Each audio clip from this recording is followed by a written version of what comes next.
Boa noite, senhoras e senhores acadêmicos. Em consonância com o regimento interno e como primeiro secretário desta casa, abro a 28ª sessão ordinária relativa ao 188º ano acadêmico da Academia Nacional de Medicina. Não havendo comunicações da secretaria, dou a palavra aos acadêmicos, saber se há alguma comunicação a ser feita pelos acadêmicos.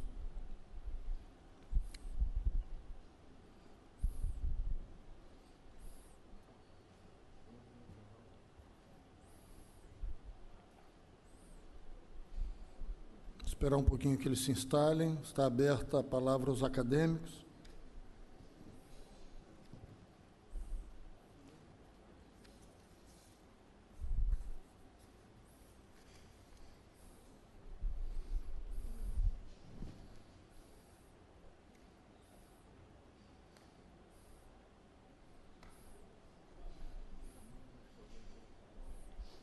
Você quer falar algo antes? Não?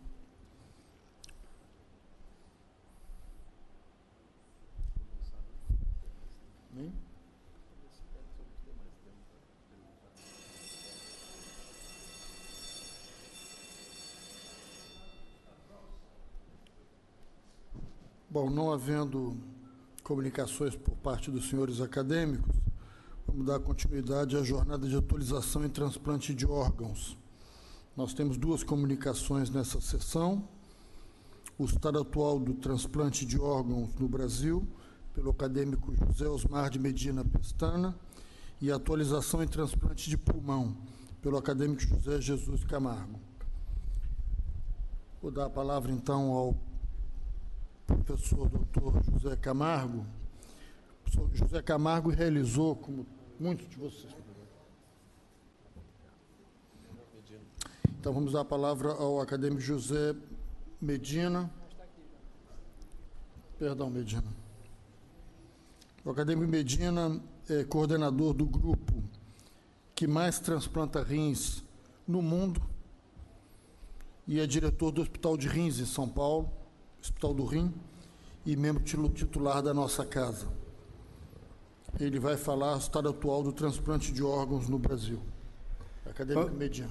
Boa noite a todos. Primeiro, agradecer o convite, parabenizar o professor Camargo pela organização e a devoção com que os palestrantes anteriores, a Marina, o Fábio, o Joel e o Lúcio, se manifestaram em relação ao transplante.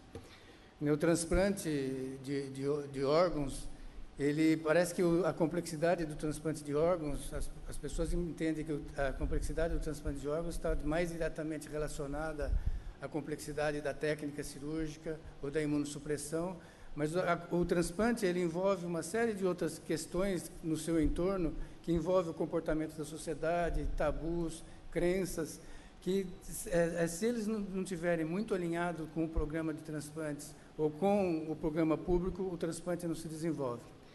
E no Brasil, nós temos uma organização de transplante muito bem estabelecida, tem um Sistema Nacional de Transplante em Brasília, que coordena centrais de transplante em cada estado brasileiro.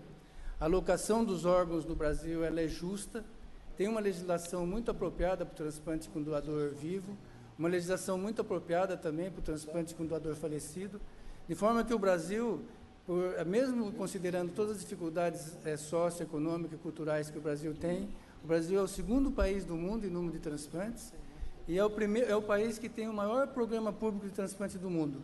Os Estados Unidos faz mais transplantes do que o Brasil, mas nos Estados Unidos uma boa parte dos transplantes são feitos dentro do sistema privado. E é interessante que não existe nenhuma restrição de alguma religiosa em relação à doação de órgãos ou à realização de transplantes. Esse é um quadro, uma tela do século XIV, que retrata aquilo que foi chamado um milagre no século III, onde dois médicos árabes com formação na Grécia fizeram esse procedimento, um transplante de perna, que é um transplante muito difícil de dar certo, até hoje não dá certo, é um transplante de tecido composto de face ou de perna ou de membros, é um transplante difícil de ser realizado com sucesso.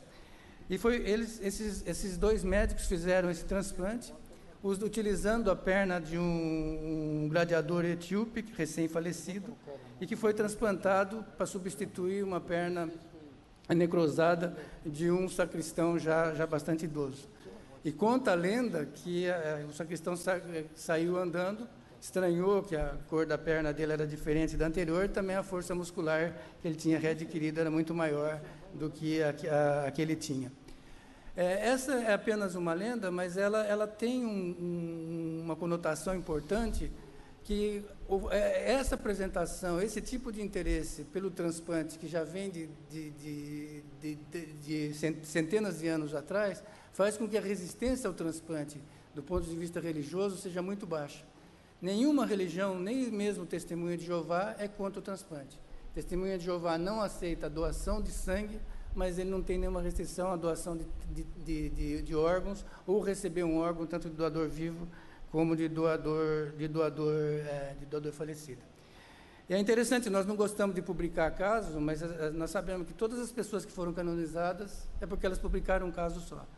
No meio médico, nós temos que fazer meta-análise, juntar um monte de casos juntos, mas, em geral, os santos que foram, as pessoas que foram santificadas ou canonizadas, foram canonizadas em função da publicação, da divulgação de um caso único como esse que aconteceu, e que ajuda bastante no estabelecimento do programa de transplante do mundo. Depois, na era mais moderna, esse slide já foi apresentado pelo Dr. Lúcio, ou pelo menos uma parte dele. O professor Joseph Murray, em 1954, realizou o primeiro transplante de rim com sucesso. Ele já estabeleceu naquela época as bases técnicas para o transplante renal. Fez um transplante com gêmeo univetelino, por isso que ele não foi rejeitado. E ele ganhou o Prêmio Nobel de Medicina em 1990. E aqui eu fui recebido por ele alguns anos atrás, quando ele tinha 94 anos, como professor visitante na Harvard.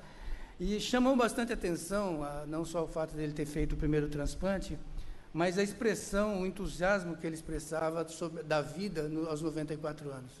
Ele não aqui eu deixei aqui só um pedacinho do meu ouvido, que é o que eu fiquei fazendo com ele o tempo todo, escutando o que ele falava, porque ele não ficava com lamúrias. Ele vivia o nosso tempo entusiasmado com o que estava acontecendo no programa de transplantes mundial, o que realmente acontece com a pessoa que teve o sucesso que ele teve no desenvolvimento do transplante do mundo todo. Um outro professor que também foi Prêmio Nobel de Medicina, que nasceu aqui no Rio de Janeiro, nasceu em Petrópolis, que foi o professor Peter Medauer, ele estabeleceu as bases histológicas da rejeição de um órgão. O que impedia que um transplante de órgão dava certo, e ele que estabeleceu que as células que eram responsáveis pela rejeição, e que ele até tentou modular, eram as células do sistema linfóide, e foi através das informações que ele criou, que a partir daí que foi desenvolvida as drogas imunossupressoras. Algumas com toxicidade muito grande, como a irradiação corporal total, que irradiava todo o sistema linfático, e que foi feito alguns transplantes nessa situação, mas todos os pacientes morriam, porque a toxicidade era muito grande. A partir de 1960, com a introdução da azatioprina, que é uma droga imunossupressora que impede a proliferação linfocitária, os transplantes de rim passaram a ser feitos de maneira mais sistemática, tanto o transplante com doador vivo, tanto o transplante com doador falecido. Mas os transplantes de outros órgãos, coração, fígado, pulmão ou pâncreas, foram realizados de maneira pioneira, esporadicamente, até o aparecimento da ciclosporina de maneira sistemática a partir de 1980, quando esses órgãos realmente passaram a fazer parte do cotidiano, da rotina de tratamento ou de disponibilidade de uma opção terapêutica para quem sofre da insuficiência crônica de um determinado órgão. E nos últimos 15 anos, é importante destacar isso, nenhuma nova droga imunossupressora apareceu, nenhuma nova droga imunossupressora foi adicionada ao esquema imunossupressor que nós usamos já nos últimos 15 anos. A única que tem um potencial, que é o belatacept, que tem muito menos efeito colateral do que as demais, é um medicamento que é um biológico, que tem uma dificuldade de fabricação em escala industrial para ser distribuído para o mundo todo muito grande, e por isso ele ainda não está definido o seu benefício claro no transplante, como que ele vai ser inserido nesse arsenal que nós usamos até o momento. Mas hoje em dia nós trabalhamos com drogas bem seguras e a maioria dos transplantes, a sobrevida do transplante hoje de todos os órgãos é superior a 70%, e a maioria dos transplantes, o transplante de rim é superior a 90%, a maioria dos transplantes está chegando próximo de 90%. Então, nós não temos nenhuma droga nova desde 15 anos, mas o Fábio já mostrou que, apesar de não ter nenhuma associação nova, nenhuma droga nova, nenhum medicamento novo, o resultado do transplante vem progressivamente melhorando pela repetição sistemática do processo, pela realização sistemática do transplante em diversos centros. E aqui nós estamos mostrando o resultado do Hospital do Rim, que está comemorando 20 anos no ano que vem, esse ano 19 anos. E nós temos o resultado dos primeiros 4 ou 5 anos do hospital, na curva de baixo, de 1998 até 2003, que a sobrevida do transplante com doador falecido era próximo de 80%. Nesses 15 anos, ele aumentou de 78% para 91%. Então, isso é equivalente à introdução de uma nova droga imunossupressora muito potente. Então, a repetição sistemática do mesmo processo em todos os transplantes vem fazendo com que o resultado do transplante seja cada vez melhor. Então, essa sobrevida de 1 ano no transplante de rim de doador falecido, que é uma sobrevida excepcional, é uma sobrevida igual aos melhores centros de transplante do mundo, está acontecendo com todos os programas de transplante de órgãos de países que têm um programa bem estabelecido. Esse slide já foi apresentado, e ele fala a necessidade estimada de transplantes, na primeira coluna, e a necessidade e o número de transplantes realizados no ano passado aqui no Brasil. A córnea é um transplante bem fácil de fazer, ele demora meia a 1 hora para ser feito. A córnea pode ser retirada até 6 horas depois da parada cardíaca, ela pode ser preservada por mais de 1 semana, ela pode ser transportada assim de maneira muito mais fácil, até em temperatura ambiente, não precisa de nenhuma perfusão. Então, a córnea praticamente não tem fila no Brasil hoje. Nós fazemos 14 mil transplantes, a necessidade é de 18 mil transplantes, 90 transplantes por milhão de habitantes por ano, e o número de pacientes que está na fila, que é 5 ou 6 mil pessoas, elas vão ser transplantadas nos próximos 3 ou 4 meses. Então, não tem fila mais no Brasil para transplante de córnea. Alguns estados ainda têm, mas esses pacientes vão ser transplantados em outros estados. O transplante dos outros órgãos, rim, fígado, coração, pulmão ou pâncreas, eles estão na dependência do diagnóstico de morte encefálica, e eles são retirados ainda com o coração batendo, principalmente aqui no Brasil. Em algumas situações, em alguns países, já tem um programa desenvolvido para retirada desses órgãos depois da parada cardíaca, mas é uma condição excepcional, que nós não estamos preparados ainda para esse tipo de ação. E nós fazemos metade dos transplantes de rim que nós deveríamos fazer todo ano. Então, a expectativa é que tem 12 mil novos candidatos todo ano, nós fazemos entre 5 e 6 mil transplantes por ano, a maioria deles com doador falecido. 80% desses transplantes com doador falecido, o que mostra uma evolução do programa de transplante no Brasil. Há 20 anos atrás, 80% era do transplante com doador vivo, e hoje 80% dos transplantes são realizados com doador falecido. Os outros, e a fila tem hoje cerca de 20 mil pacientes na fila do transplante de rim. Fígado tem 1.500 pessoas na fila, coração tem menos de 500 pessoas na fila, pulmão 200 pessoas na fila. E esses órgãos, eles têm um número muito pequeno de pessoas na fila, porque a principal condição para o indivíduo ser listado numa fila de transplante é que, se ele não for transplantado num período de 1 ou 2 anos, ele morre. Então, ou ele foi transplantado, ou ele morreu, a fila é pequena. Enquanto que o paciente portador de insuficiência renal, ele fica em diálise por 30, tem paciente há 40 anos em diálise. E a qualidade da diálise, ela vem melhorando de uma forma que o transplante passou a ser uma opção. O transplante é muito melhor do que a diálise, em algumas situações, mas tem muitos pacientes que consideram que estão muito bem na diálise, e a diálise está dando uma qualidade de vida razoável para eles, e eles não querem fazer transplante e receber a imunossupressão e seus efeitos colaterais.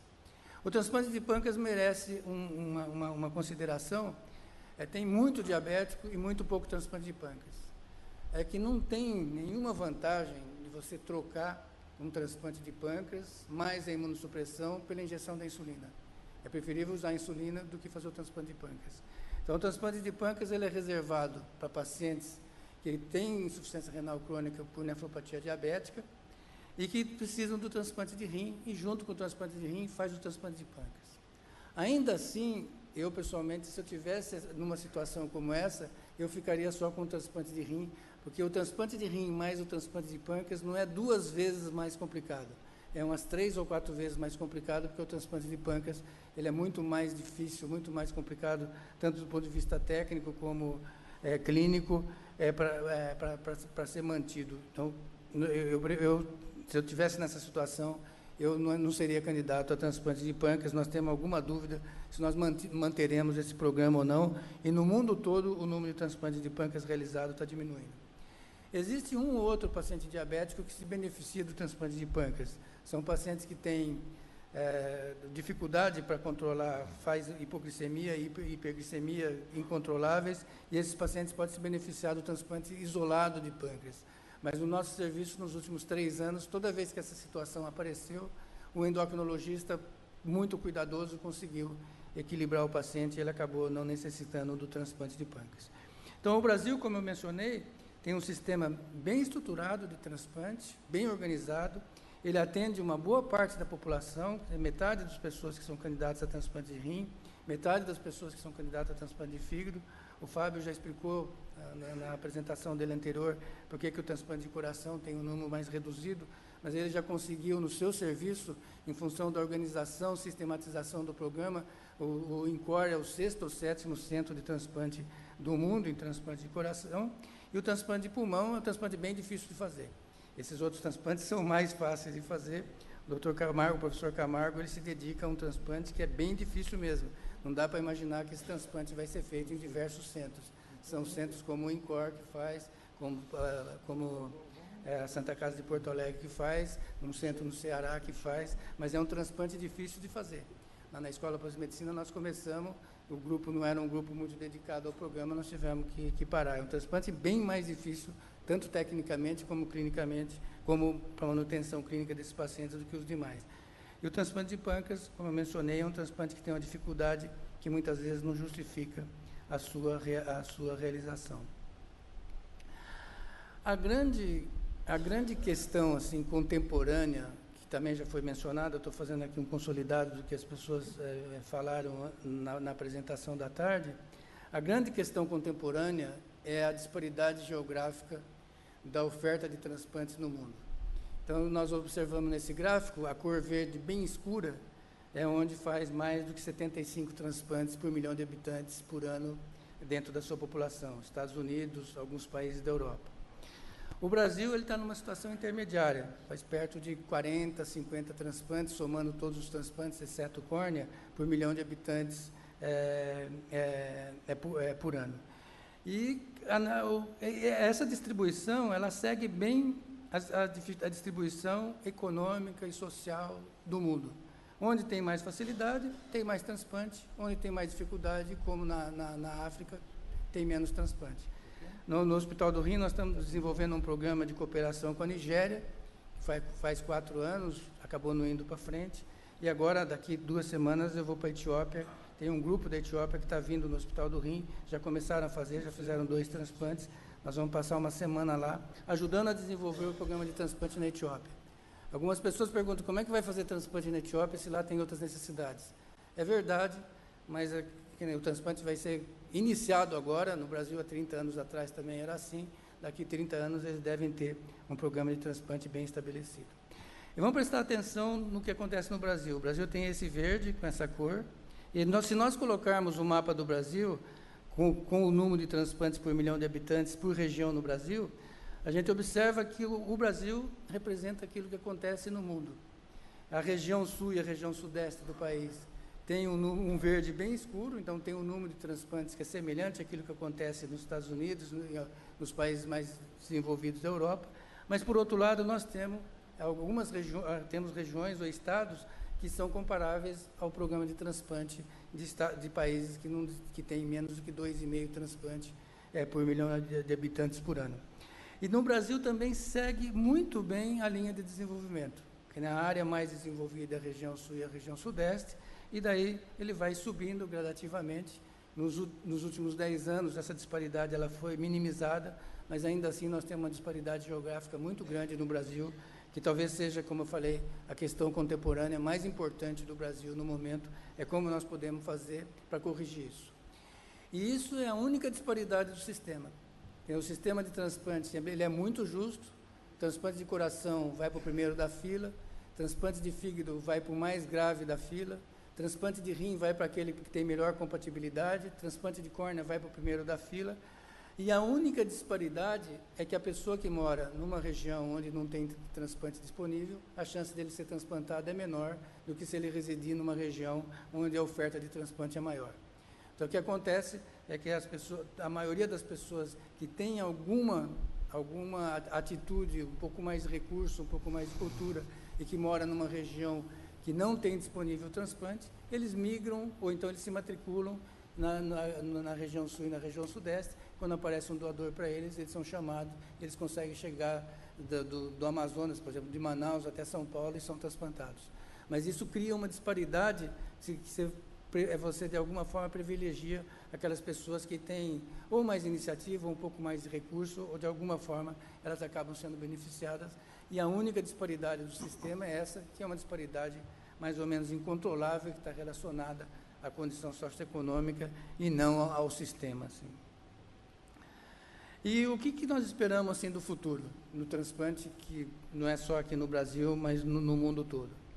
Nós sabemos que, exceto o transplante de córnea e o transplante de fígado em alguma circunstância, todos os pacientes transplantados têm que tomar imunossupressão a vida toda. E quando Peter Medauer estabeleceu as bases histológicas da rejeição de um órgão, ele imaginou que em pouco tempo nós conseguiríamos fazer alguma manobra que induzisse a tolerância, que a pessoa passasse a não enxergar aquele órgão como estranho, enxergasse o órgão como se fosse o órgão recebido de um doador gêmeo univetelino. Isso não aconteceu até agora, não existe nenhum modelo experimental que mostre que isso vai acontecer. Eu tenho a impressão que isso não vai fazer parte da minha vida biológica. O xenotransplante, que foi apresentado aqui há uma ou 2 semanas atrás pelo Dr. Tector, que foi apresentado pelo professor Silvano Raia.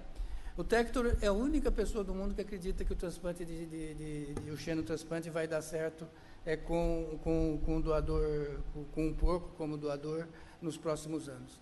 Também não faz parte da minha expectativa que o xenotransplante vai ter algum sucesso dentro da minha expectativa biológica de vida. Tem algumas dificuldades que são difíceis de resolver. A gente até consegue fazer alguma modulação genética das células que são expressas na parede celular, das proteínas que são expressas na parede celular, mas existem questões elementares. Quanto tempo, a expectativa de vida do porco é de 8 anos. Quanto tempo um órgão de um animal vai sobreviver? Ele vai assumir, quando ele for transplantado, a expectativa de vida do humano, ou ele vai manter a expectativa de vida que ele tinha no animal de origem? Então, são uma série de questões que ainda não estão resolvidas, e como não teve nenhum transplante clínico ainda realizado, não é esperado que isso venha a acontecer nos próximos 20 anos. Célula-tronco, toda hora nós escutamos falar. Nós vamos conseguir, já tem alguém que fez um rim a partir de uma célula-tronco. Tem coisa muito mais fácil que não foi feita ainda. Nós não conseguimos fazer uma hemácia a partir de uma célula-tronco. Até hoje, quando a gente precisa de sangue, nós temos que pedir para alguém doar sangue, vai no banco de sangue, depois vamos no banco de sangue, coletamos aquela bolsa e injetamos. Também não foi feito nenhuma ilhota de pâncreas ainda que só produz insulina. Imagina a dificuldade para produzir a partir de uma célula-tronco um órgão inteirinho. Então, também eu não acredito que nós vamos conseguir ver, nos próximos anos, ou nos próximos 20 ou 30 anos, algum órgão sendo produzido a partir de uma célula-tronco. Tem esse modelo que a Marina apresentou, que é de bioengenharia. Esse modelo está sendo desenvolvido, também acho que dificilmente ele vai ter um sucesso a curto prazo, mas ele já existe na prática quando nós fazemos transplante de osso. O osso é o único tecido que a gente transplanta só a matriz inorgânica. Você pega o pedaço do osso, deixa ele conservado a menos 70 graus, todas as células morrem. Quando você transplanta, as células do receptor, eles vão populacionar aquela matriz inorgânica e vai funcionar como um osso normal, ele pega como um osso normal. A ideia dessa bioengenharia é você pegar um órgão doente, descelularizar, tirar todas as células dele e repopulacionar com células do próprio receptor, o que até na teoria é muito engenhoso, até chama até uma bioengenharia, mas eu também não vejo que existe essa expectativa assim para os próximos anos. A única coisa que eu acho que é bastante razoável, que pode acontecer, que o Fábio já falou sobre isso, é a utilização de ventrículo artificial. Já existem pacientes que usam como terapia de destino a implantação de ventrículo artificial, pacientes que por alguma razão não conseguem ser transplantados. Tem pacientes nessa situação por mais de 4 ou 5 anos, o Fábio pode adicionar alguma informação nessa questão. Então, de tudo isso que nós imaginamos para o futuro, eu penso que só em relação ao transplante cardíaco é que nós podemos ter alguma situação que possa evitar que o transplante seja realizado. Enquanto isso, o que nós temos que fazer é continuar trabalhando bastante, insistindo bastante para que as pessoas entendam o benefício da doação de órgãos. Então, quando nós fazemos alguma campanha, o que nós solicitamos é que as pessoas manifestem esse desejo para a sua família, que avise de maneira informal a sua família: quando eu morrer, eu quero doar todos os meus órgãos, eu quero doar aquele órgão. A família sempre entende esse como o último desejo da pessoa e vai autorizar a doação. Isso é muito diferente da doação de órgãos, doação de rim, por exemplo, de uma pessoa viva para outra. Esse tipo de situação, de transplante com doador vivo, na minha opinião, eu acho que deve ser reservado a membros da família, quando tem uma ligação consanguínea efetiva, quando tem uma relação afetiva muito grande entre o doador e o receptor. E pessoalmente, eu sou contra o transplante com doador vivo não aparentado. E eu sempre menciono que se eu tivesse que ser transplantado, eu jamais aceitaria um dos meus 2 filhos como doador. Eu ficaria em diálise. É lógico que se os 2 precisassem de transplante, eu doaria um rim para cada um deles e eu ficaria em diálise. Mas eu não acho razoável o transplante com doador não aparentado de rim, principalmente considerando que a qualidade da diálise oferecida hoje em dia, ela em algumas situações é muito próxima à qualidade do transplante, considerando todas as repercussões sistêmicas da imunossupressão. Então, resumindo, eu fiz aqui um consolidado assim das apresentações que foram feitas no período da tarde, insistindo assim que o Brasil tem um programa de transplante muito bem estabelecido. As pessoas que trabalham com transplantes trabalham com muita devoção. O programa é muito bem estruturado, ele é justo. Nos últimos 10 anos nós não escutamos nenhuma notícia ruim que pudesse denegrir ou comprometer o programa de transplante brasileiro. E no futuro, que nos próximos 10 ou 15 anos, nós vamos ter que continuar trabalhando aumentando o número de transplantes com doador falecido, aumentando o número de transplantes, aumentando o número de centros que fazem transplante, principalmente para corrigir essa disparidade geográfica que o país tem. Eu, mais uma vez, queria agradecer ao professor Camargo e também parabenizar todos o Fábio, a Marina, o Lúcio e o Joel, que fizeram a apresentação e que me precederam, que eu usei os dados que eles apresentaram para fazer esse consolidado. Muito obrigado.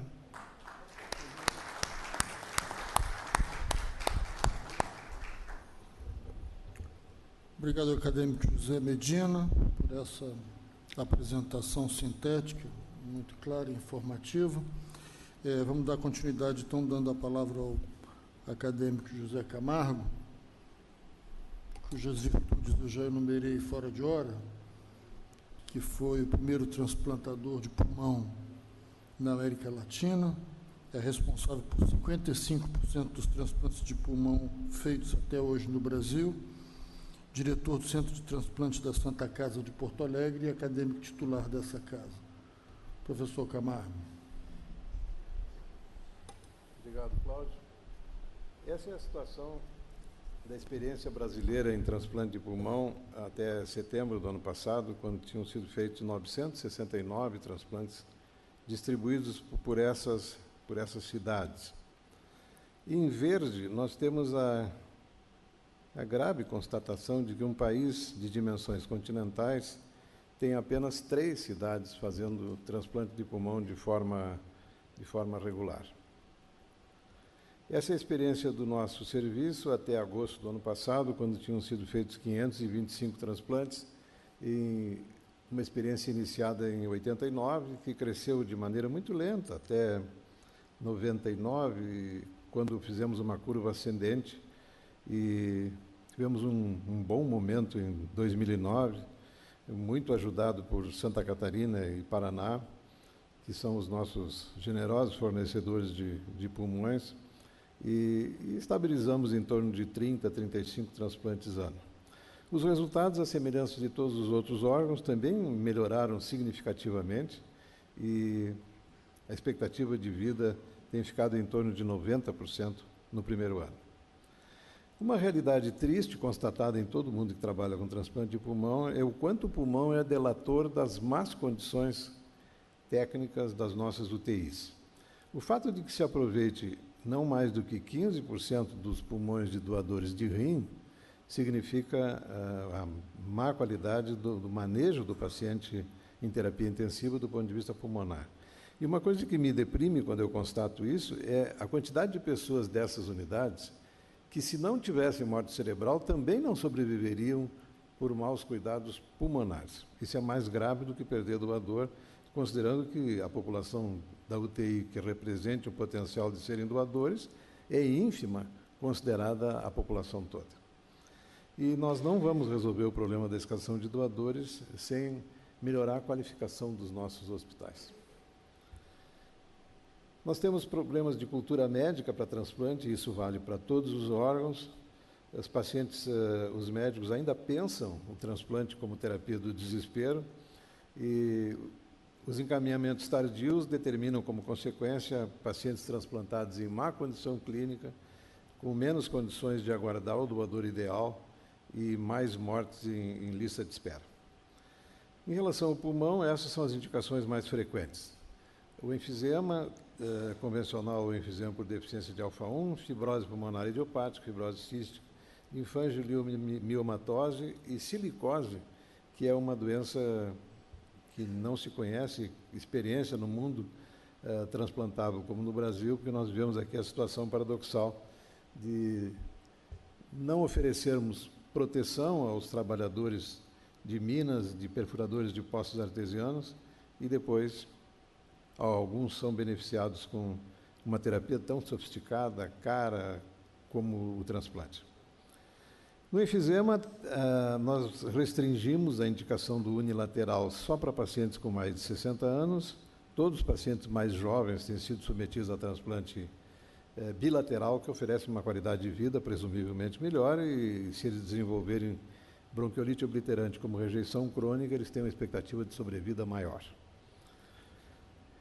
Quando o paciente tem enfisema e recebe um pulmão só, é muito importante que o doador seja maior do que o receptor. Nós não podemos colocar na caixa torácica expandida por enfisema um pulmão pequeno porque de um doador do mesmo tamanho. Nós temos que ter um doador que tenha um pulmão do tamanho que ficou a caixa torácica com a doença. Esse é um exemplo de uma deficiência de alfa-1 com uma tremenda hiperinsuflação pulmonar, um VF1 de 13% do previsto. Essa é uma candidata, sem dúvida, a transplante bilateral, e aqui a gente vê o pré-operatório e pós-operatório imediato. Na fibrose pulmonar, foi consenso de que o melhor transplante era unilateral. Nós vamos ver que está havendo algumas mudanças também, mas numa situação como essa, a colocação de um pulmão grande, na verdade nós queremos que o pulmão novo colocado na caixa torácica expanda a caixa torácica. Isso é facilmente obtido quando se transplanta o pulmão esquerdo, que não tem oposição do fígado para descer o diafragma. E a gente consegue esse tipo de resultado, transplantado um pulmão esquerdo de um paciente com uma fibrose importante. Até recentemente, em doença intersticial simétrica, a gente transplantava o esquerdo. Mas há uma tendência crescente no mundo todo que se transplante mais, ou que se faça mais transplantes bilaterais também em fibrose. Uma coisa que tem que se considerar é que uma boa parte dos nossos doadores não tem os dois pulmões aproveitáveis, e que nós vamos aumentar o número de transplantes se pudermos usar um dos pulmões, ou pelo menos um dos pulmões. E a outra coisa que é importante é que nos serviços que transplantam sistematicamente transplante bilateral, eles têm mais morte em lista de espera, porque muitos desses pacientes não chegam a encontrar um doador ideal. Essa é uma outra questão importante. Se vale a pena transplantar um paciente em ventilação mecânica, esse paciente, por exemplo, é um pernambucano com uma fibrose terrível, ficou em lista de espera durante 2 meses, entrou em colapso respiratório e foi colocado em ventilação mecânica. Qual é a expectativa desse paciente de sair do respirador? A resposta é 0, a menos que ele seja transplantado. Esse trabalho de um grupo francês, de 27 pacientes, mostrou um sobrevivente porque foi transplantado. E isso gerou a recomendação de que se um paciente tem fibrose pulmonar, evoluiu da doença até a necessidade de ventilação mecânica, ele só tem sentido ser colocado em respiração artificial se ele estiver em lista de espera, senão ele não vai sobreviver. Esse paciente foi transplantado à direita, fez uma injúria de reperfusão, que é esse edema à direita, ficou 10 dias em ventilação mecânica, e aqui a gente vê a radiografia dele 4 anos e meio depois, com a progressão da doença no pulmão nativo e o pulmão transplantado à direita em excelentes condições.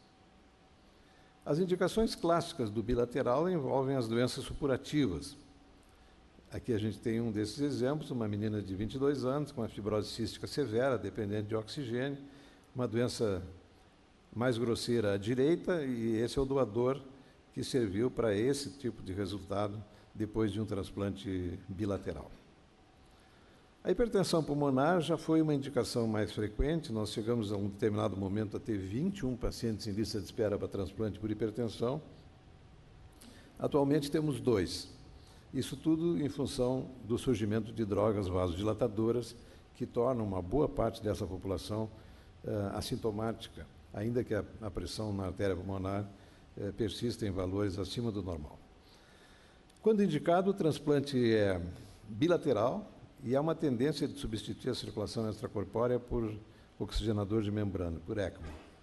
Os critérios para indicação da hipertensão são esses: tem que ter classe 3 ou 4 da New York Heart Association, pressão média na artéria pulmonar acima de 65, débito cardíaco baixo, pressão venosa baixa, mas o critério mais importante de todos é que ele não tenha respondido aos vasodilatadores, que é a terapia primária.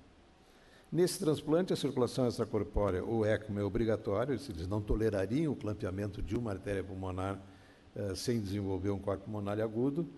Eles têm uma grave disfunção se houver qualquer problema com o órgão transplantado, no transplante unilateral, porque aí vai manter o sangue perfundindo o pulmão transplantado. Se ele tiver algum problema, não importa, ele terá uma circulação ainda com pressão mais baixa do que o pulmão nativo doente. E, por isso, a tendência é transplantar os 2 pulmões.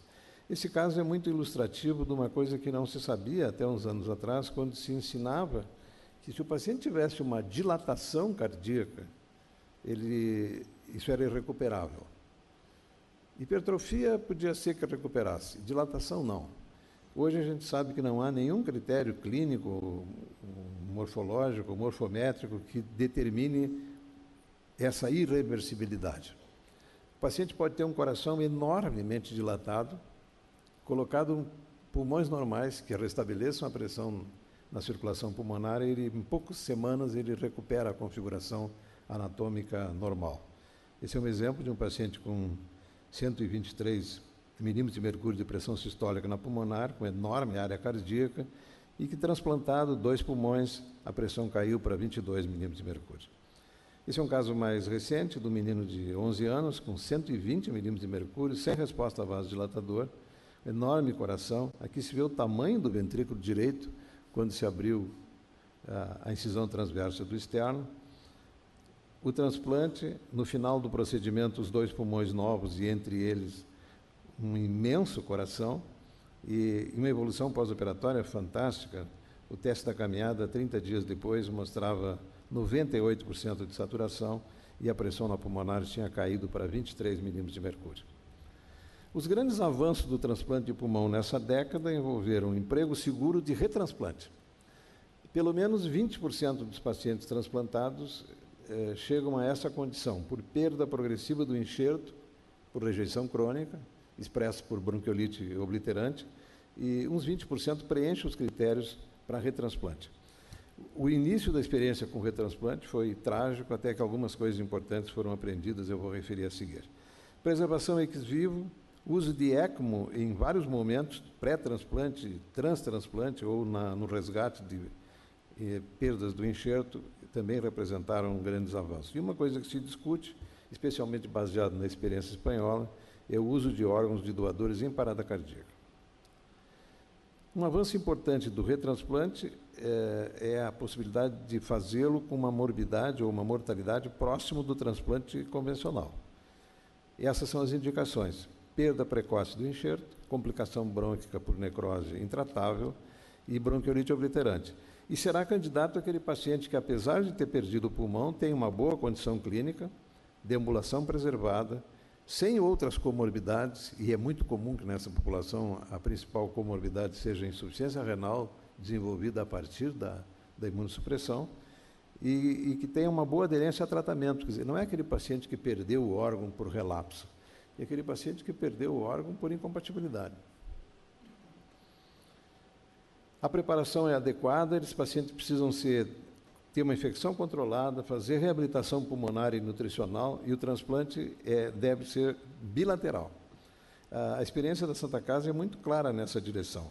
A primeira fase, nós fizemos 5 retransplantes unilaterais com uma sobrevida. Na segunda fase, nós temos 12 retransplantes com 10 sobrevidas em 1 ano, que é muito próximo do índice obtido com o transplante normal.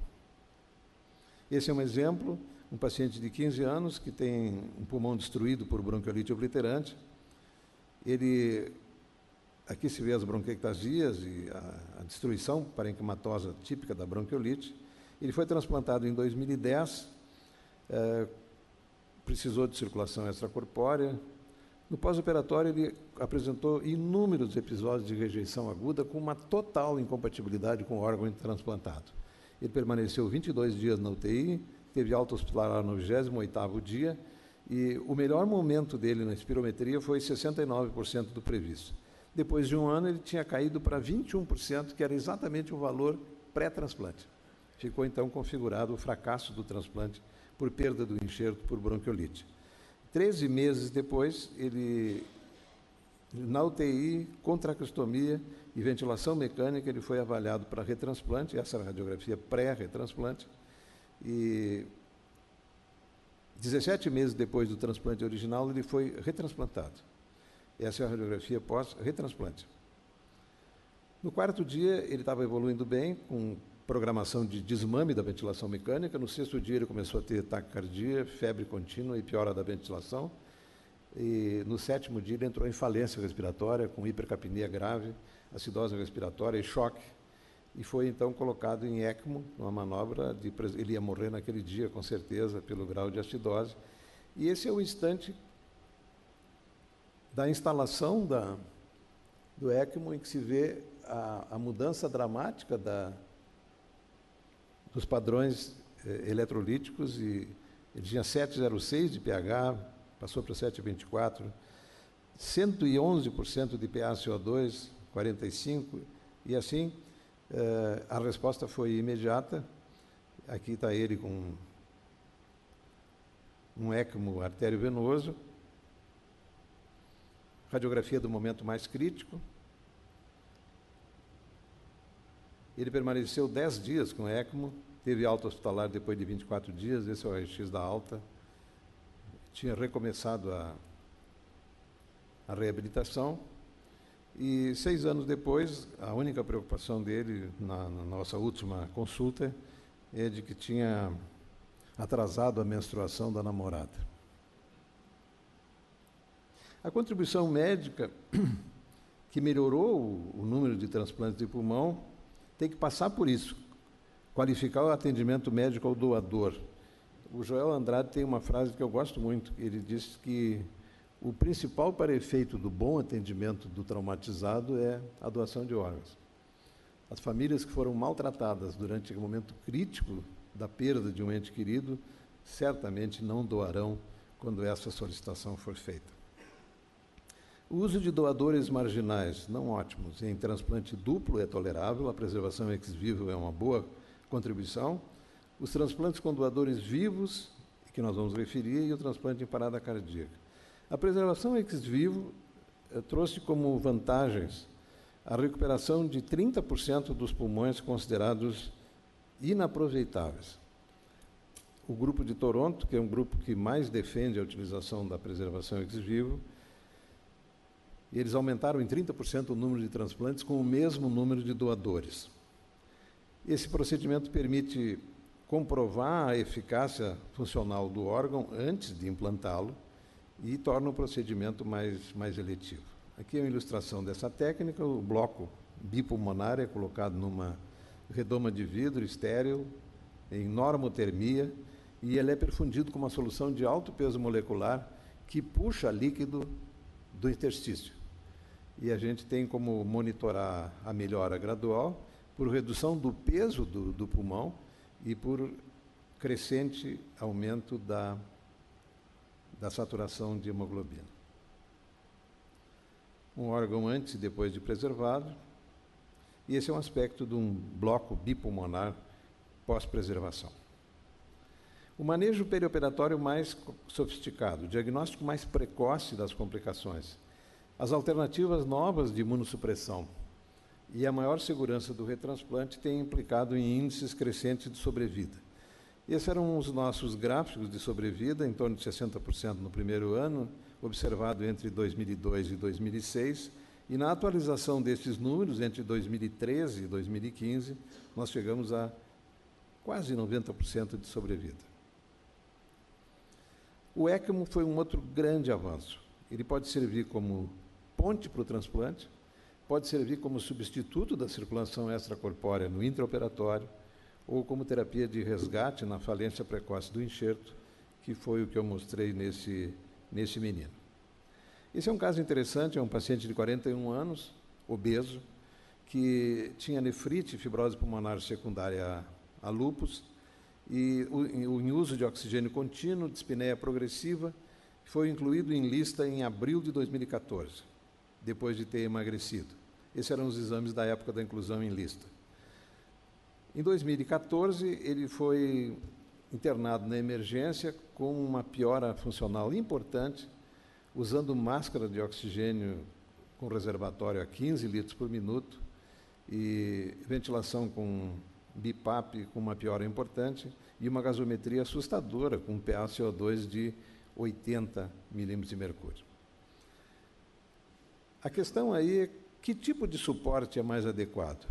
A experiência com ventilação mecânica é trágica. Esses pacientes ficam rapidamente hipotensos, porque eles precisam ser ventilados com uma pressão inspiratória muito alta, incompatível com o retorno venoso, e eles abrem a porta para a infecção. O tempo médio de sobrevida de um fibrótico pulmonar colocado em ventilação mecânica é em torno de 9 dias, e a maioria morre por sepse, porque há uma tendência de aumentar a imunossupressão para tentar conter a doença intersticial, baixa a imunidade, ambiente contaminado, tubo traqueal, e eles acabam fazendo infecção hospitalar.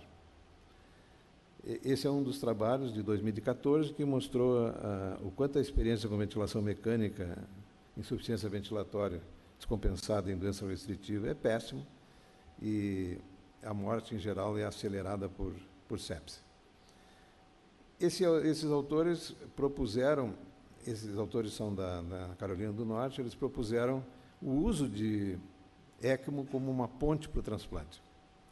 Esse paciente, em má condição ventilatória, retendo CO2, foi colocado em ECMO e solicitada a priorização na lista de espera.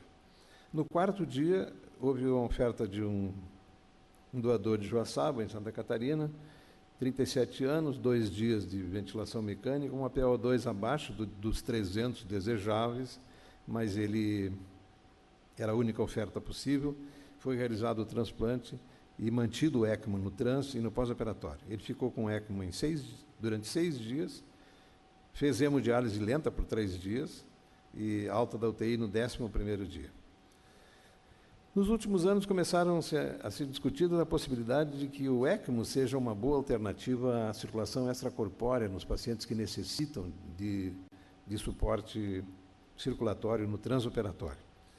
A experiência mostrou que o uso de ECMO implica em menos complicações, menos reintubações, menos traqueostomia, menos diálise, menos tempo de terapia intensiva e raras complicações hemorrágicas. A conclusão desse grupo foi que, ainda que o ECMO seja mais caro do que a circulação extracorpórea, a redução das intercorrências associadas à circulação extracorpórea acabam tornando o procedimento mais barato. Esse é um tipo de ECMO mais simples, canula-se artéria e veia femoral, um aparelho pequeno. E nós temos feito, quando colocamos o paciente em ECMO, para o transplante, um ECMO artério-venoso, e no final do transplante, se ele estiver hemodinamicamente estável, nós transformamos o artério-venoso em veno-venoso, que é aquele ECMO que conta com o paciente com o coração normal, para que o coração faça as vezes da bomba. Uma outra estratégia para aumentar o número de transplantes é usar um doador para 2 receptores. E essa estratégia tem sido usada muito quando o doador está à distância. E se um doador os órgãos chegam no centro de transplante com 4 horas de isquemia, um transplante bilateral seria uma indicação temerária pelo longo tempo de isquemia do segundo pulmão. E nós preferimos, nessa situação, transplantar 2 pacientes que necessitem transplante de um só pulmão.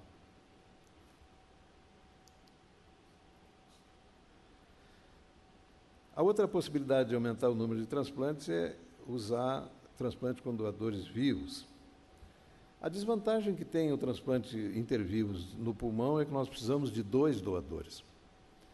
E o paciente com indicação de transplante é aquele que não tem condição de espera por um doador cadavérico, ainda assim ele é listado para a eventualidade pouco provável de que apareça um doador de tamanho compatível. Esse é o grande problema da maioria dos pacientes pediátricos ou adolescentes. Nós temos que ter um receptor com uma caixa compatível com o tamanho dos lobos inferiores de adulto, quer dizer, a criança não pode ser tão pequena que não caiba um lobo de adulto. E nós precisamos 2 doadores, então, saudáveis e determinados a doar, com compatibilidade sanguínea. Esse é um exemplo, essa menina tinha 7 anos, a doadora foi a mãe e uma irmã, que tinham lobos compatíveis com o seu tamanho de caixa torácica, que era maior do que o tamanho da caixa torácica de uma criança normal de 7 anos. Se sabe que a fibrose cística determina a hiperexpansão pulmonar. Essa é a técnica que é usada para mensurar o lobo inferior de cada potencial doador e compatibilizá-lo com a caixa torácica do receptor. 2 anos depois do bilobular, 5 anos, 10 anos, e quando o Centro de Transplantes comemorou 10 anos, ela tinha 10 anos do transplante e foi selecionado para entregar essa placa ao nosso provedor nessa dupla comemoração. Esse foi o nosso primeiro transplantado intervivos, ele tinha 13 anos na época e tinha uma bronquiolite obliterante impressionante, com uma hiperinsuflação raramente vista, um VF1 de 12%. Aqui, como ele chegou a essa clássica posição de hiperinsuflação, ele não conseguia baixar os braços, porque sufocava, e ele estava dormindo há 3 anos nessa posição. Ele não suportava decúbito. Vejam a impressionante hiperinsuflação pulmonar, ele tinha inversão da cúpula diafragmática, tinha um pectus carinato provocado por hiperexpansão, e 2 anos e meio depois, ele tinha crescido 11 centímetros e o pulmão tinha aumentado 390 ml. O VF1, na época, era 97% do previsto. Isso foi uma das constatações interessantes. Você coloca um órgão maduro, porque foi retirado de um paciente adulto, numa criança que tem o hormônio do crescimento e os lobos retomam o crescimento. 4 anos depois, 10 e 17 anos depois, o convite para a formatura em Direito, e ele teve ontem a revisão, agora em setembro, ele completa 18 anos do intervivos. Esse outro paciente tinha 12 anos, era de Aracaju, tinha uma fibrose cística, mais grosseira doença à direita, onde ele já tinha sido operado por hemoptise. Recebeu um pulmão, um lobo inferior direito do tio, esquerdo do pai. Teve uma evolução fantástica. 12 anos depois, formatura com os pais e uma evolução maravilhosa. O ano passado, quando nós comemoramos, há 2 anos, quando comemoramos os 15 anos do primeiro transplantado, para mim foi uma emoção muito forte ver que dos 10 transplantados com mais de 10 anos de evolução, 9 estavam no palco. E o único que faltava tinha mandado uma carta dizendo que, lamentavelmente, não podia comparecer, porque justo naquele dia, às 6 da tarde, ele estaria casando em Criciúma. Eu até comentei que ficou claro com isso, que ele era um tipo de pessoa que a cada 10 anos faz uma coisa muito arriscada. Aqui a gente vê... Não vê?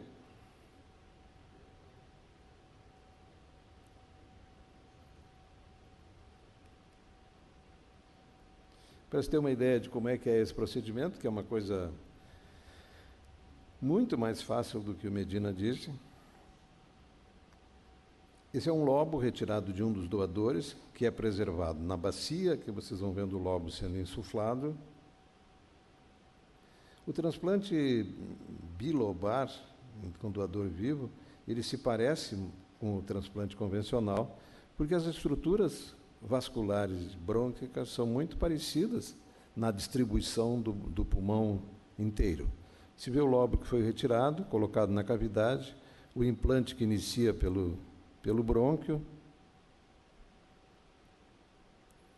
depois se faz anastomose da artéria. Esse é um teste do borracheiro para mostrar que não tem fuga de ar na anastomose brônquica. Anastomose da artéria, que é feita com fio muito fino, porque a artéria pulmonar da criança é muito fina, mas é uma anastomose vascular semelhante à que se faz no transplante convencional. Completada a anastomose da artéria, se faz a anastomose do átrio, que na verdade é a anastomose da veia pulmonar inferior no átrio esquerdo. Completada a anastomose, o anestesista insufla o pulmão e a gente vê uma imediata ocupação. Esse é um retalho de pleura que é usado para separar a artéria do brônquio, para não haver atrito. E está terminado o transplante. Aqui a gente vê a expansão pulmonar de um lobo de adulto ocupando integralmente uma caixa torácica da criança. Uma questão importante é da utilização do transplante intervivos em adulto. Em 2004, eu fui convidado para ir a Yokohama. Os japoneses têm interesse em transplante intervivos, porque é quase só o que eles podem fazer, e eles queriam ver como é que nós fazíamos intervivos. Hoje, esse grupo tem quase 4 vezes a nossa experiência em intervivos, todos os pacientes tratados com defibrose pulmonar. A fibrose pulmonar deixa a caixa torácica de um adulto tão reduzida em tamanho que ela se adequa a lobos inferiores de adultos normais. Esse era um paciente da Bolívia que nos procurou com insuficiência respiratória e eu disse que nós não podíamos transplantá-lo pela legislação brasileira, nós não podemos usar órgãos de doadores brasileiros em receptores estrangeiros. E ele voltou 2 meses depois com 2 sobrinhos, ou um sobrinho e um filho adotivo, e ele foi transplantado. Essa era a fibrose pulmonar dele. E como ele ficou antes e depois do transplante bilateral, foi estubado em 18 horas, 4 dias de terapia intensiva, alta hospitalar em 14 dias. E esse ganho espirométrico fantástico. Ele passou de 21% para 70% de VFUM e a capacidade vital de 19% para 73%.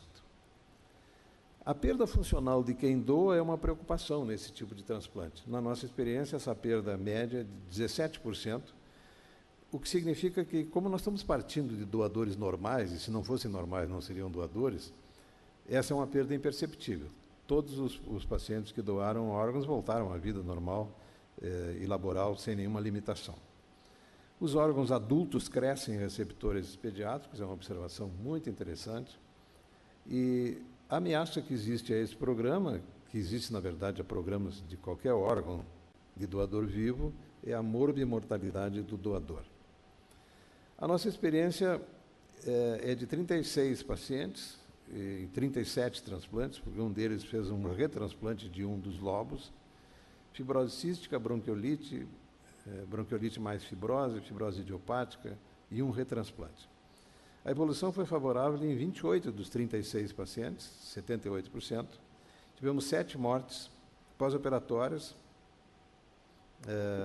entre o primeiro e o 37º dia, essas foram as causas de morte, e 5 mortes tardias, entre 11 e 69 meses, e a causa mais frequente foi bronquiolite, o segmento mais longo é de 17 anos. A conclusão é que o transplante intervivos pode ser feito com uma baixa morbidade e uma mortalidade aceitável, considerando-se a gravidade dos pacientes e a total ausência de perspectiva de sobrevida sem o transplante. Ultrapassada a curva de aprendizado, os resultados são favoráveis. Os últimos 9 pacientes não tivemos nenhuma complicação. O futuro próximo reserva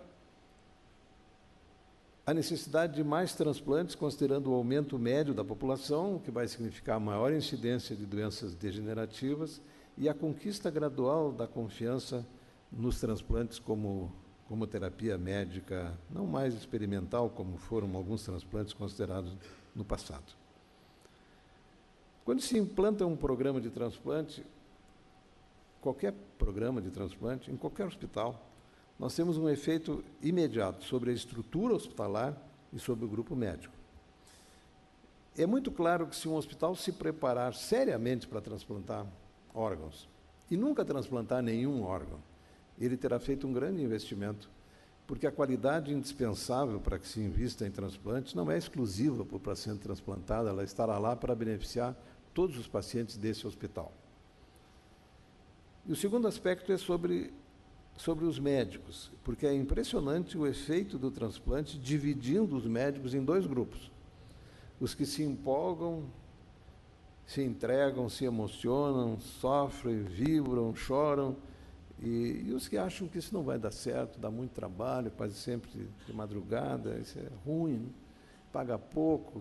Quer dizer, as pessoas que não se empolgam, para essas, lamentavelmente, não há nada que se possa fazer.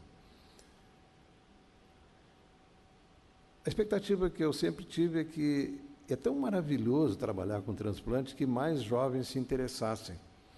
E sempre me desencanta quando, em congressos nacionais da especialidade, a gente tem uma sala para discutir transplante de pulmão e tem meia dúzia de interessados, enquanto que na sala do lado, onde se discute, sei lá, simpatectomia para tratamento de hiperidrose, está cheio de gente interessada.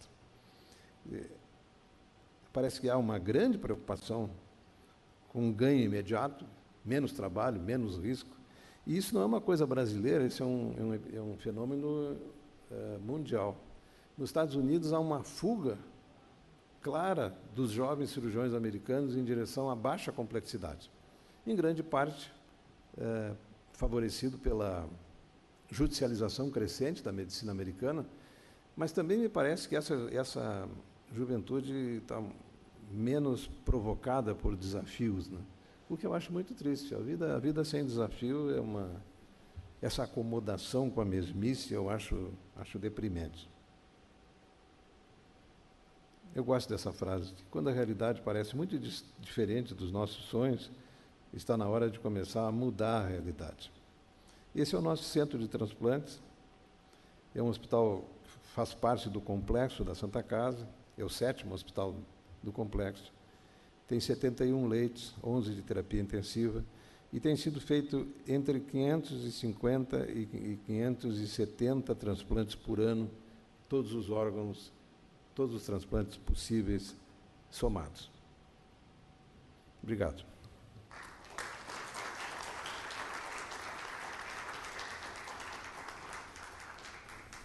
Obrigado, acadêmico Camargo. A quem eu peço que tome assento à mesa. Vamos então abrir questões e comentários por parte dos senhores acadêmicos.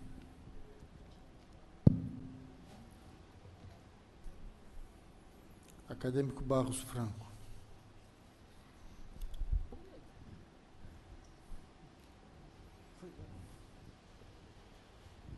Senhor presidente em exercício, senhores acadêmicos e acadêmicas, queria primeiro, evidentemente, parabenizar, como sempre, a apresentação do Camargo, e queria aproveitar a oportunidade de chamar a atenção, em primeiro lugar, que muitas dessas doenças graves que foram submetidas a transplante são produzidas por um grande problema a nível mundial e nível nacional também, que é o cigarro. Lembrar que ontem, dia 31 de maio, foi o Dia Mundial contra o Tabaco, então é importante lembrar o grande causador de mais de 80% das doenças respiratórias. Com relação ao transplante em si, também me fez relembrar, quando o Camargo apresentou a importância do doente com enfisema pulmonar, do transplante bilateral. Eu me lembro a coisa de 10 ou 12 anos atrás, quando era eu, chefe de serviço, o professor Rui Haddad, de tórax, e eu de pneumologia, foram iniciados os transplantes no Fundão. Me lembro bem de uma noite, uma complicação severa de um transplante único de enfisema, em que o pulmão transplantado, o pulmão enfisematoso, começou a se distender, comprimindo o pulmão transplantado e trazendo uma grave complicação. Então, esse é um ponto muito importante. Outro aspecto que eu acho que vale a pena chamar a atenção para aqueles que não estão muito habituados à unidade de terapia intensiva é o enorme recurso que é a oxigenação de membrana por ECMO. Realmente, isso é uma coisa espetacular que torna possível, no caso do transplante, manter esse doente pós-transplante, nas complicações, ou pré-transplante, para esperar a hora do transplante, em oxigenação adequada. Então, nós já tive a oportunidade, em várias ocasiões, de ver doentes, não em transplante, mas em insuficiência respiratória, submetidos a ECMO, e é uma coisa absolutamente fantástica. Você faz uma broncoscopia, por exemplo, com um doente em apneia e oxigenando 98%, 99%. Então, são recursos bastante importantes. E parabenizar realmente o Camargo, nós já tivemos alguns casos em comum, e do enorme avanço, enorme recurso que você pode oferecer a esses doentes. Em doentes, por exemplo, os fibróticos, é uma coisa espetacular. O doente, quando começa a respirar com um pulmão único transplantado, ele tem uma experiência que, quando me contam, fantástica, porque ele acostuma a passar uma vida de 10, 12, 15 anos com o pulmão fibrótico, com uma resistência dinâmica elevada e com um esforço muscular respiratório muito grande para mobilizar esse pulmão, e quando ele, com esse músculo já treinado a distender pulmão fibrótico, começa a distender um pulmão normal, ele tem realmente essa sensação que eles dizem que ele consegue sentir o ar entrar e o ar sair, que é uma experiência fantástica. Então, parabenizar e só fazer esses breves comentários em relação à parte pneumológica. Muito obrigado. Obrigado, acadêmico Barros Franco. Acadêmico José Carlos do Vale.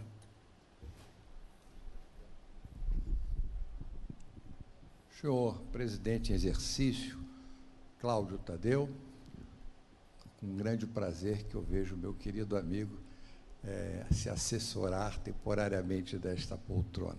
Demais membros da mesa, queridos confrades e convidados. Eu gostaria de formular uma pergunta ao Medina.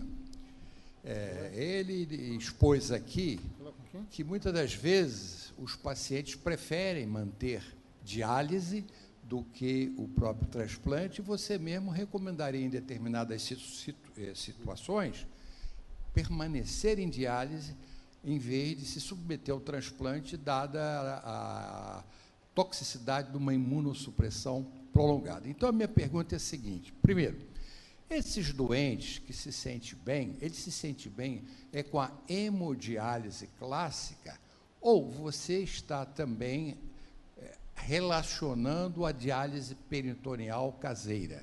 E segundo, qual é a diferença que você diria de qualidade de vida entre um tipo de diálise e outro? E terceiro, como se consegue, caso o paciente resolva fazer a diálise peritoneal caseira, como isso é conseguido no SUS? Porque me parece que só pessoas muito privilegiadas ou que tenham acesso até aos chamados pistolões é que consigam esse tipo de diálise, que me parece que é muito mais caro sob o ponto de vista prático. Eu gostaria que, por gentileza, você me elucidasse. Obrigado.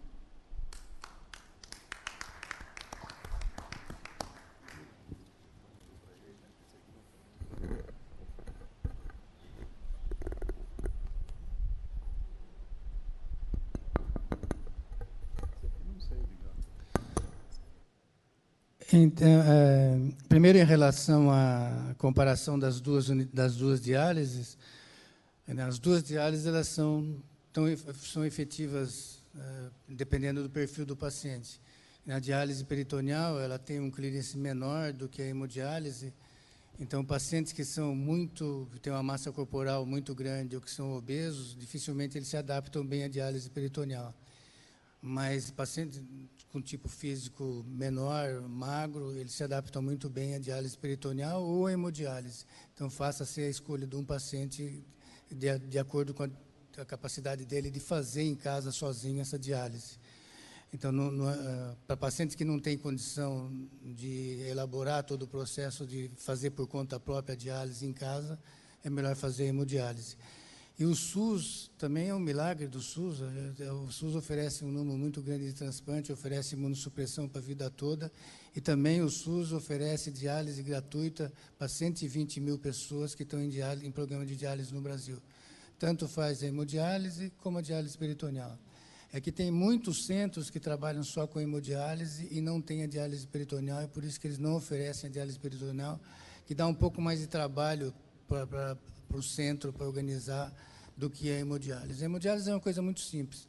Você vai 3 vezes por semana, fica 4 horas, liga a diálise, desliga depois de 4 horas e vai embora. Se o paciente não tem nenhuma outra comorbidade, não é diabético, não tem uma série de outras complicações sistêmicas, ele vai muito bem com qualquer uma das duas diálises. Em geral, o que limita a qualidade de vida do paciente é se ele tem outras comorbidades além do rim. Então, quem tem rim policístico, que a doença está restrita só ao rim, vai muito bem em diálise, muito bem mesmo. Quem tem diabetes, aí ele vai mal, tanto com diálise peritoneal, como com hemodiálise, como com transplante. Então, o transplante, ele é feito para quem está muito bem em diálise, e daí ele vai bem com o transplante. O transplante não é feito para salvar a vida de quem está em diálise, ele é para melhorar a qualidade de vida de quem está bem em diálise. Quem está mal em diálise também vai mal com o transplante, porque o rim sozinho, a insuficiência renal crônica sozinha, ela não compromete a vida normal do paciente. Normal, assim, com as limitações da diálise. E depois, assim, em relação ao transplante ou a diálise, esse é um conceito bem pessoal, que eu só trabalho com transplante, não trabalho com diálise, mas em muitas situações, quando você já tem a sua vida super equacionada, que nem na minha faixa etária, se eu tivesse que ficar em diálise ou transplante, eu só ia aceitar o transplante se fosse uma condição muito boa. Então, e hoje a maior parte dos doadores que nós trabalhamos são doadores que têm uma idade superior a 60 anos, que têm hipertensão arterial, que têm outras comorbidades e que tiveram um derrame cerebral como causa da morte cerebral. Hoje tem muito pouco doador jovem. Quando tem, aí dá para fazer o pulmão, dá para fazer o coração, dá para fazer outros órgãos. E o rim dá para fazer porque o rim pode não funcionar por algum período e você conseguir contornar com diálise. Mas a chance de dar certo, a quantidade de imunossupressão que você usa, pode não ser melhor do que você está muito bem adaptado à diálise. Então, tanto a diálise como o transplante, ela é feita para um determinado perfil de paciente. O paciente que vai muito bem em diálise e que está satisfeito com aquele tratamento, ele pode falar, eu só vou transplantar numa condição excepcional, quando tiver uma compatibilidade muito boa. Tem outros pacientes que não toleram a diálise de jeito nenhum, embora eles estejam bem. Ele fala, eu não aguento, não quero fazer isso. Aí ele faz um transplante a qualquer custo. Mas isso quando eu converso com os pacientes, eles sempre perguntam, se o senhor estivesse no meu lugar, o que o senhor faria? Aceitaria esse transplante com esse doador ou permaneceria em diálise? Eu tento responder da maneira mais justa que eu entendo, se eu estivesse no lugar dele, embora é difícil mimetizar a posição de um paciente em diálise. Mas hoje, a qualidade da diálise ela não faz com que o transplante seja um milagre. O transplante é uma forma de melhorar a qualidade de vida e é muito indicado, por exemplo, para criança ou para adulto jovem, mas dependendo da sua situação, assim, a diálise não é tão ruim como era no passado.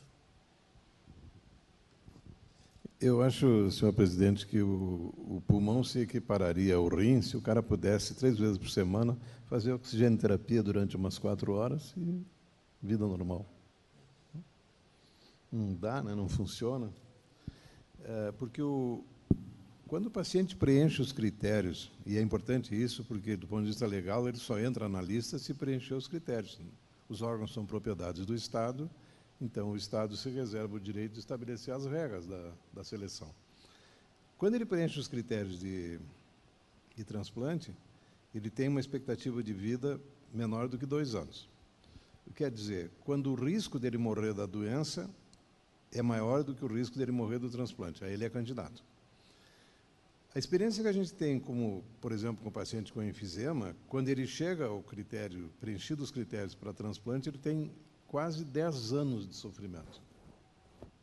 De todas as limitações, perdas, adaptações, humilhações. Eu transplantei um paciente aqui do Rio de Janeiro, que ele, quando ele estava pronto para ir embora, eufórico, com fôlego novo, eu disse, e aí, vamos aproveitar a vida, viajar e tal? Ele disse, não, doutor, primeiro eu tenho que resolver umas coisas. Eu fiz uns 16 acordos vis no Rio, porque eu não tinha fôlego para argumentar. Aliás, não sei se o senhor sabe isso, uma das coisas mais humilhantes de ter falta de ar é se submeter à opinião dos outros por não ter fôlego para contrapor. Primeiro eu vou resolver isso, depois eu vou ver se eu vou viajar. Eu fiquei imaginando o susto dos desafetos com um cara com essa gana, com 2 pulmões novos. Mas essa situação a transformação súbita para uma condição ótima, para quem passou esse tempo todo sofrendo, explica a euforia de um transplantado de pulmão. Não tem paciente mais agradecido, eu não conheço ninguém mais agradecido do que um transplantado de pulmão bem sucedido. Eu queria comentar uma coisa que o Medina estava falando o SUS, né? O SUS é um milagre para a população pobre, com certeza. Mas tem algumas aberrações que são terríveis. Por exemplo, se o indivíduo pagou plano de saúde a vida toda e precisa fazer um transplante, ele tem que torcer que seja rim, córnea ou medula. Se ele pagou a vida toda e precisa de um transplante de fígado, de coração ou de pulmão, se ele não tiver dinheiro para pagar, ele vai transplantar pelo SUS. Quer dizer, esse número que os governistas usam com júbilo, 95% dos transplantes de pulmão, transplante de órgãos no Brasil são feitos pelo SUS. Ah, é? E temos 45% dos brasileiros com plano de saúde. Tem uma conta errada aí. Isso é injusto com o paciente que pagou o plano de saúde e vai ficar internado numa enfermaria. Isso é injusto com o hospital, que investe em alta complexidade. É injusto com o médico que faz o procedimento. E, especialmente, é injusto com o SUS, que vai pagar um transplante de quem teve um plano privado a vida inteira. Então, eu não entendo bem como é que funciona. Nós fizemos várias investidas na ANS para tentar corrigir isso. Eu não sei o que impede, mas é absolutamente, do meu ponto de vista, inacreditável que a Agência Nacional de Saúde selecione quem merece ser transplantado ou não.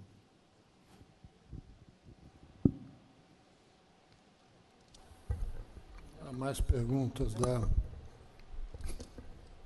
dos acadêmicos? Medina, eu queria lhe fazer uma pergunta sobre os xenotransplantes. Tá. Você disse duas coisas. Uma questão que a gente não sabe responder ainda é se o tempo de vida de um órgão transplantado, de um doador, de uma espécie que tem uma expectativa de vida menor, vai se comportar no hospedeiro ou como doador. É uma questão, de fato, muito interessante e que não me parece que vai ser respondida de uma forma muito matemática. Eu acredito que, possivelmente, entre os dois, e que o hospedeiro vai certamente ter fatores condicionantes da expectativa de vida do órgão. Mas tem uma outra questão que eu acho que é ainda mais interessante, talvez mais difícil, Medina. Você disse que ele, como é o nome dele? Tector, o colega que veio falar aqui. Né? Como é o nome dele, você lembra? Tector. Que ele é o único indivíduo no planeta que acredita em xenotransplante. E eu fiquei pensando até que ponto nós estamos usando os paradigmas, sobretudo talvez os imunológicos, já estabelecidos para fazer essa análise. Né? Ele mostrou na fala dele, que eu achei bastante interessante, pelo menos provocativa, né? Eu não sabia que você tinha a sua opinião, porque eu achei muito surpreendente a fala dele como imunologista, que os mecanismos imunológicos de rejeição são completamente distintos daqueles de rejeição do halo-enxerto.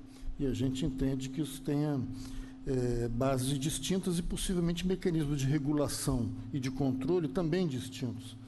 E ele evocou resposta imune humoral a antígenos, que são antígenos que a gente hoje sabe que são alvo de um tipo de resposta imune que a gente chama de autoanticorpos naturais.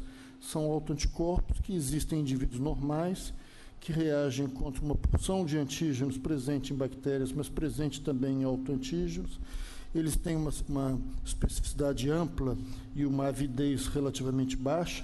Eles são o que a gente chama de amplo espectro de reação, e se acha que eles são uma primeira linha de defesa do organismo. E isso é bem distinto de uma resposta vigorosa, celular, contra antígenos do complexo principal de histocompatibilidade. Eu encontrei com ele no corredor e perguntei se ele tinha alguma expectativa, se ele entendia isso. Ele disse que sim, porque são antígenos semelhantes aos antígenos de grupos sanguíneos, etc. E se ele acha que tinha alguma expectativa de manipulação dessa resposta. E ele disse que estava trabalhando nisso. Então, era para fazer um pouquinho o advogado do diabo, para te provocar a não rever, mas pensar nessa possibilidade de que a gente exista sim, a possibilidade de que a gente trabalhe com doadores de outras espécies, desde que tomados cuidados de manipulação da resposta imune com bases diferentes da que hoje a gente adota para evitar a rejeição a enxerto da mesma espécie, a halo-enxerto. Primeiro, eu sou amigo do Tector, assim, eu discuto com ele sobre essa questão do jeito que eu falei aqui. E o que ele está tentando fazer é transformar a imunologia. Quando nós fazemos um transplante, o halotransplante, de uma pessoa para outra, nós temos um processo de rejeição, que é uma rejeição celular. Quando nós fazemos o transplante de um animal para o homem, tem os anticorpos naturais que vão lá e destroem o órgão na hora. Tudo aquilo que ele está fazendo é como que ele pode evitar que ocorra essa destruição na hora, para que, quando ele faça o transplante, o processo de rejeição, a resposta imune que vai ser elaborada, vai ser igual quando nós temos um transplante de uma pessoa para outra. Mas, que é anular o moral. Mas nós já temos, na prática, com uma pessoa doando para outra, quando uma pessoa é hipersensibilizada e ela já desenvolveu anticorpos contra a maior parte da população, ele já tem anticorpos naturais contra a maioria da população de humanos também. E ele aí se comporta quase uma rejeição muito parecida com o xenotransplante, e que até hoje nós não conseguimos arrumar uma forma de evitar esse tipo de rejeição de humanos. Então, quando nós fazemos um transplante, vamos supor que eu vou doar o rim para você. A primeira coisa que nós fazemos é um exame que a gente chama de cross-match. Você pega o seu soro, pega as minhas células e vê se você tem anticorpo natural, ou desenvolvido, ou adquirido por transfusão de sangue contra a minha célula. Se tiver, eu não tenho como fazer esse transplante, ou então eu tenho um monte de manobra para fazer que coloca muito em risco a tua vida. Se não tiver, daí é um transplante que vai ser feito naturalmente. Então, tem alguma semelhança entre uma situação ou outra, mas assim, o número de questões que tem que ser resolvida para você fazer um transplante de uma espécie tão distante da gente como o porco, que nem mesmo de macaco ainda não conseguiu fazer. Então, quando você fala, vou trabalhar com o porco, modificar toda a estrutura de membrana do porco para ela não ser rejeitada ou não ser reconhecida como um órgão estranho, é uma questão difícil de resolver. Depois vem todos aqueles 49 vírus que o porco, eles fazem parte do genoma do porco e não fazem parte do nosso. Depois tem essa questão aí do tempo de duração do órgão, como que esse órgão vai se comportar. Então, tem muitas perguntas que, como eu falei, eu acho que no meu tempo biológico eu não vou conseguir ver essa solução. Então, só por último, há 30 anos atrás, quando começaram a imaginar como fazer xenotransplante, alguém escreveu uma frase: o xenotransplante é o transplante do futuro. Aí passou 10 anos, alguém veio embaixo e escreveu: e sempre será.